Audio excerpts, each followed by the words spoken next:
পরের দিন সান আয়েসাকে ক্যাফেতে নিয়ে যায়। সান আয়েসাকে জেডএমজি ছেড়ে তাদের কোম্পানিতে আসতে বলে, কিন্তু আয়েসা জেডএমজি ছাড়তে রাজি হয় না আর সে সেখান থেকে চলে যায়। সান তার বসকে ফোন করে বলে, আমি তাকে রাজি করতে পারলাম না। আয়েসা আবিরকে বলে, এবার থেকে আমি নিজেদের কোম্পানিতে এই প্রজেক্টটি করতে চাই। আবির রাজি হয়ে যাওয়ায় আয়েসা বলে, এই বিষয়ে তুমি কিছু বলবে না। আর আয়েসা সেখান থেকে বেরিয়ে যায়। তখন আবির আয়েসার হাত ধরে বলে, এবার থেকে তুমি আমার কাছে যা আবদার করবে তা তুমি পেয়ে যাবে। তখন আয়েসা লজ্জা পেয়ে সেখান থেকে চলে যায়। পরের সিনে কিরণ ডাবিং শেষে বিশ্রাম নেয়। তখন প্রিয়াকে এত সব কাজ করতে দেখে কিরণের বন্ধু কিরণকে বলে, যাও গিয়ে প্রিয়ার সাহায্য করে দিয়ে এসো। কিরণ বলে, কে সে? আমি তার সাহায্য কেন করব? তখন বিরক্ত হয়ে প্রিয়া সেখান থেকে বেরিয়ে যায়। প্রিয়াকে অফসেট দেখে আয়েসা বলে, কি হয়েছে প্রিয়া? তখন থেকে দেখছি আনমোড়া হয়ে বসে রয়েছো। আয়েসা তার চমৎকারী চশমা বের করে দেখে প্রিয়ার থেকে পিঙ্ক কালারের ওড়া বেরিয়ে আসছে। আয়েসা প্রিয়াকে বলে, যদি তুমি কাউকে পিঙ্ক কালারের ওড়াতে দেখতে পাও তাহলে সেই তোমার অন্ধকার জীবনে আলো নিয়ে আসবে। পরের সিনে আবির দেখে তাদের সোর্স কোড কেউ লিখো করে দিয়েছে।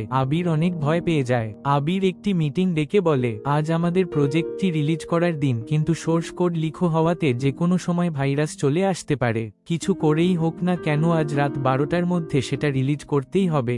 অন্যদিকে সান পুরো বিষয়টি বুঝতে পেরে তার এমপ্লয়দের বলে, যত নিউজ চ্যানেল রয়েছে সবাইকে ডেকে আনো, আজ রাতে বড় একটা ধামাকা হতে চলেছে। আর এইদিকে আবিরের কোম্পানিতে নিউ রেকর্ড দেখে তারা খুব খুশি হয়ে ওঠে। তারা ভাবতেও পারেনি যে তারা এই পর্যায়ে পৌঁছাতে পারবে। আর অন্যদিকে সান তা দেখে অবাক হয়ে যায়, এটা কি করে সম্ভব? আয়েসাকে ক্লান্ত অবস্থায় দেখে আবির তার কাছে যায়, কারণ এই প্রজেক্টের সফলতার জন্য আয়েসার কঠোর পরিশ্রম রয়েছে। আবির আয়েসাকে মনে মনে ভালোবেসে ফেলে, কিন্তু তার মনের কথা আয়েসাকে বলতে পারে না।